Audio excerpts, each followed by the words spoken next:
Well, hey there, kiddos. Here is your next video on solving multi-step equations. We've already talked a little bit about this. Now we're going to take it a step further. I'm going to go slightly out of order on this. The very first question on your notes, I think, is actually the very last question, but just that everything should match. They just might not be in the same order. So question 1 is just a plain old equation. I've got 1/5 m minus 2 equals 3/10 m. And so I've got variables on both sides. I have an m on the left of the equal sign and I have an m on the right of the equal sign, and I want to get them together. The first thing I'm going to do though is make it so that I don't have any fractions here anymore, because I want my fractions to disappear. It makes our life so much easier. So if I look at my two fractions, I got 1/5 and 3/10. Denominator wise, common denominator would be a 10. If I were going to make a common denominator in order to add, my common denominator would be a 10. So what I'm going to do is take that common denominator and I'm going to multiply both sides of my equation by that. Over here on this side, I'm going to show you what happens when I multiply this 10 times 1/5. I don't have anything that cancels because there's no 10, but what I end up with is 10 times 1 is 10 over 5m, and then I still have to do 10 times this 2, so I have minus 20. Now over here on the right hand side though, the 10s will cancel each other out, so I'm left with 3m. Now it looks like I still have a fraction because I got this 10 over 5 over here, but if you will simplify that, 10 divided by 5 is 2, so this is the same as 2m minus 20 equals 3m, and now I don't have any fractions. It'll make this easier to solve. So now my goal is to get all of the m's together on one side so that then I can get m by itself. The easiest way, or the way that I like to do this, because it doesn't matter which way you move things, but I generally like to move the smaller variable to the bigger variable. Not always, but most of the time, and it works on this one. But if you'll see over here on the left, the only thing I have is a 3m. There's nothing added or subtracted with it, so this is where I want to move to, because there's nothing extra, there's just the variable. So I'm going to get this 2m to cancel so I can move it over here. So the opposite of a positive 2m is a minus 2m, and I will do that on both sides of the equal sign. And this minus sign, I can't ignore it. When I bring down what's left, what means I have a negative 20, and 3m minus 2m leaves me with 1m, and so here is my answer. I now know that m equals 20. And if you want to check your work, you can plug it back into your original equation and you should get the same thing. The left hand side should equal the right hand side. So let's look at number 2.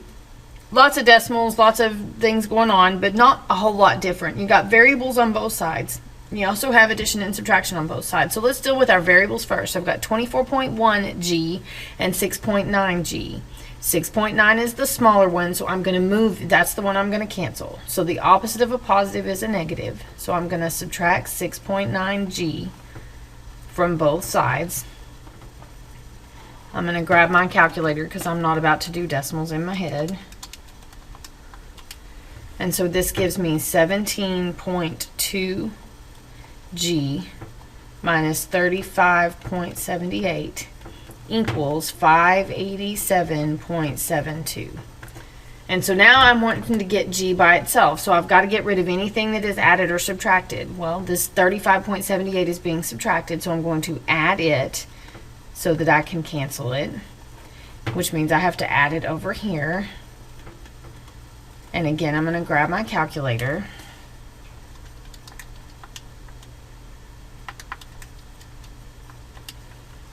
And that gives me 623.5.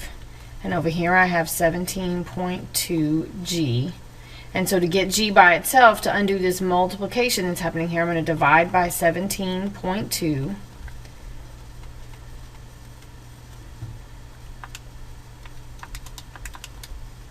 And I get that g equals 36.25. And then, so that's how I solve if there's variables on both sides. We'll do some more practice. There are going to be some word problems come up in just a minute, but we're going to switch gears for a second. And if you look at questions 3 and 4, they're all about solutions. It tells you that if x comma 2 is a solution to this equation, 2.1 times the quantity 7 minus 3y equals x, they want the value of x. Well, I happen to know that if this is an ordered pair, this is x and this is y. So basically what they're telling you is that y equals 2. So I'm just going to plug 2 into my equation and then solve for x. So I'm going to take my equation, 2.1 times 7 minus 3y, except I'm going to, instead of y, I'm going to put 2. So it's 3 times 2.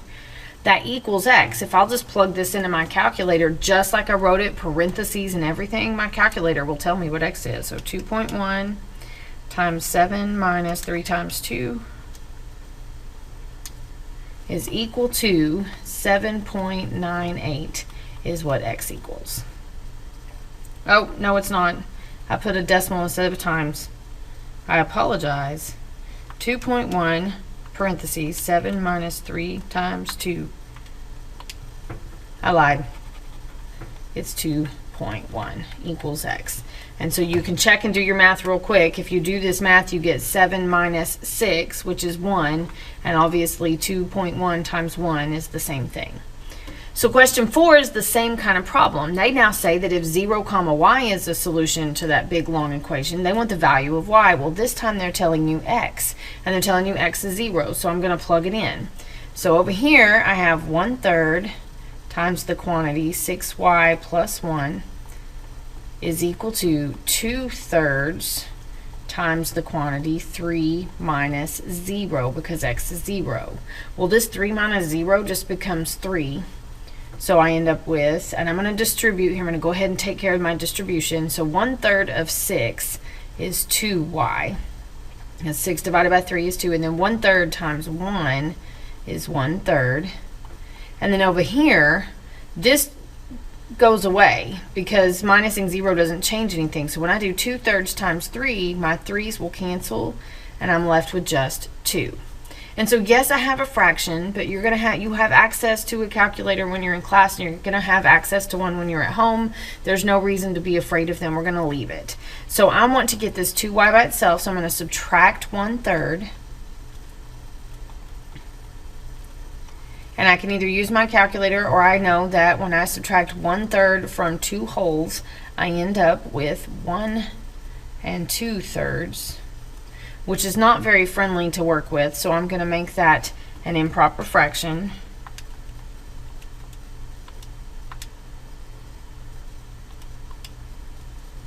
So I'm going to rewrite this over here as 2y equals 5/3. This just makes things a lot easier. And so now to get y by itself, I'm going to have to divide both sides by 2. So I'm going to divide by 2, and I'm going to divide by 2. And so yes, I have this icky looking fraction being divided by something. Your calculator will do that for you, and I will show you. So we have 5/3 divided by 2. So to get a fraction, we do alpha y equals, and our option number 1 is a fraction. And we're going to do 5/3. And then we want to divide that by 2. If we put this in as a fraction, it'll go ahead and spit our answer out as a fraction. If it's going to be a fraction, it takes care of all of that. But your calculator understands this.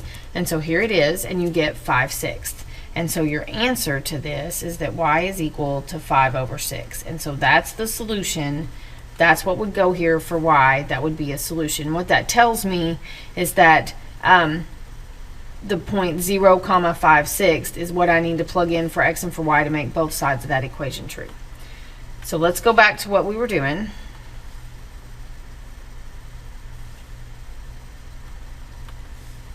Let's talk some word problems now. So you have this lovely picture. It is one of the problems that's on your paper. And we're going to continue working. So what you have is we're going to write an equation in terms of a that could be used to solve for the perimeter of the square. Well, what I have is a square with 4 circles inside. But I can tell that the radius of one of these circles is a plus 1, which means that the diameter of one of these circles would be twice that. So it would be 2a plus 2, because I'd have to do it twice. Every single circle has that as a diameter. Well, if I have 2 diameters going from side to side, then that covers this entire side of this square. So if I put this together, 2a plus 2a makes 4a, and 2 plus 2 makes 4. So each side of this square is going to be 4a plus 4. I got that by doubling my radius to get my diameter, and then 2 diameters makes the length of my square. And so to write an equation in terms of a means that the perimeter, because I don't know it, is going to be equal to this 4a plus 4 4 times because there are 4 sides to the square. So that would be the equation in terms of A. What that just means is A needs to be in your equation. The letter should be there. And then B says if the perimeter is 52, solve for A. Well, then I'm just going to replace P with 52, and I have my equation, and I'm going to solve it. Well, the first thing I have to do is distribute this 4 here to everything. And so this becomes 4 times 4a is 16a, and 4 times 4 is 16. And then I'll solve my equation by starting with getting rid of this plus 16 by subtracting.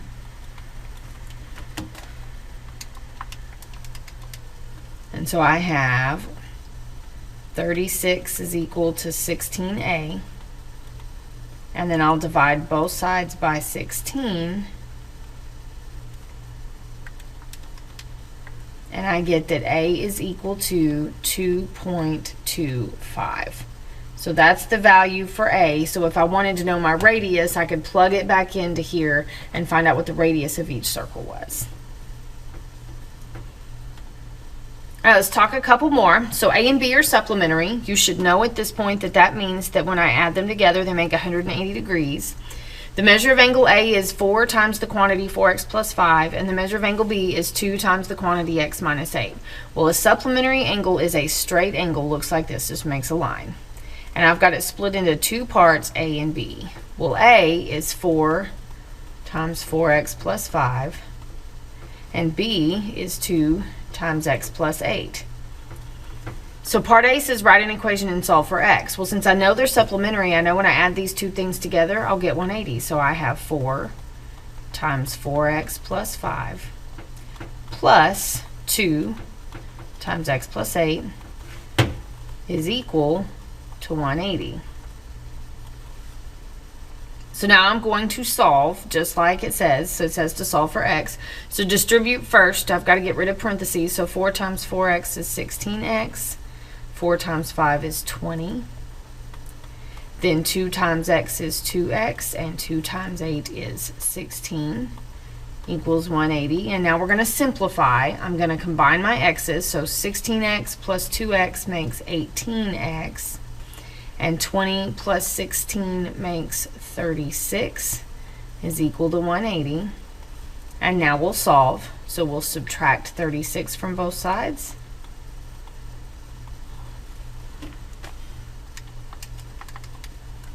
And so I have 18x is equal to 144. And so now I'll divide both sides by 18.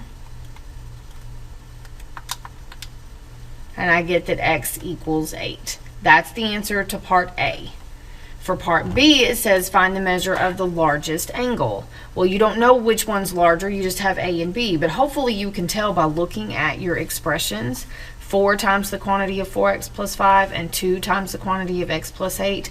This one's going to be bigger because I am multiplying by larger numbers. I'm doing 4 times the whole thing, and then I have 4 times x. So this is going to be the larger angle. So I'm going to plug x into here. So I have 4 times 8 plus 5. And I can type that in my calculator just like I wrote it, parentheses and all. 4 parentheses 4 times 8 plus 5. Close my parentheses, and it tells me that the larger angle is 148 degrees. So the next question, a skier is trying to decide whether or not to buy a season ski pass. A daily pass costs $67 and a season ski pass costs $350. The skier would have to rent skis with either pass for $25 per day. How many days would the skier have to go skiing in order to make the cost of getting the season pass less expensive than daily passes? Well, the first thing I need to do is figure out where are they equal? Where are they the same? So a daily pass is $67 plus $25 to rent the skis. I want it to be equal for now to the season pass, which is $350 plus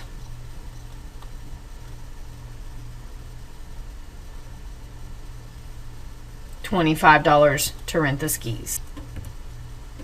So what I can see when I set them equal is that I've got a 25x on both sides, and so what that's going to do is they're going to cancel each other out, and I'm going to end up with a problem that doesn't have a solution, which we'll talk about more in just a little bit. But What I need to know is that the season pass needs to be less expensive than the daily pass, which means the daily pass is more.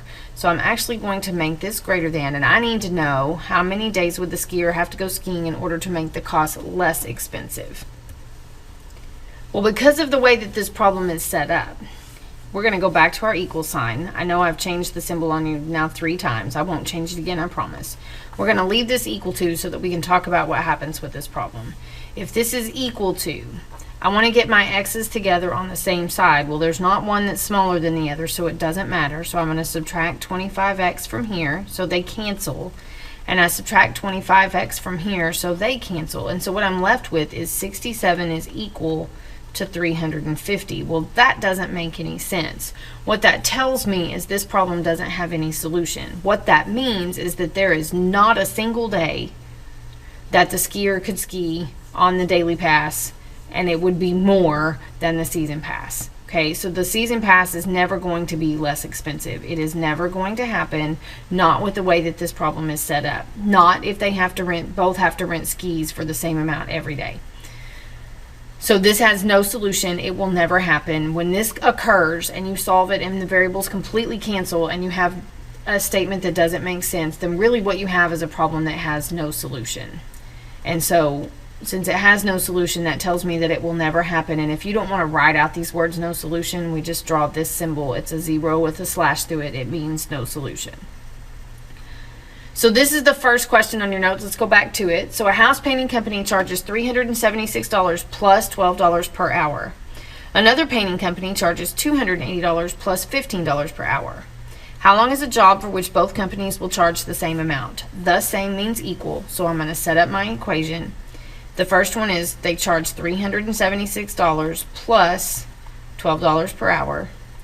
The other company charges $280 plus $15 per hour, and I set them equal because that's what I want to know. Where are they the same? And so I've got to find out how many hours that would take. We'll get your h's together. 12h is smaller than 15h, so let's subtract 12h. And so you have 376 is equal to 280 plus 3h. And now I want to get this h by itself, so I have to cancel out this 280 by subtracting, so it will go away.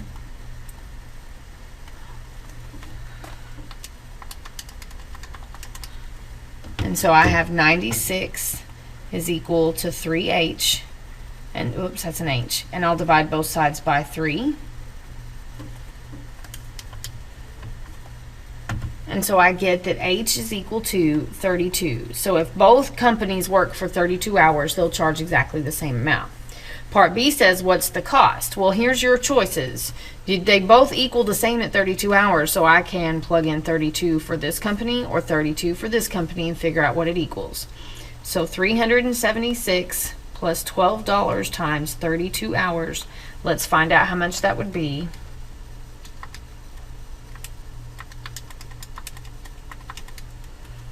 And it would be $760 in order for them to equal the same amount. So that is more multi-step equations. This one had variables on both sides, which is something that's going to come up quite often. So we'll practice this when you come to class. I will see you then. Have a good rest of your day.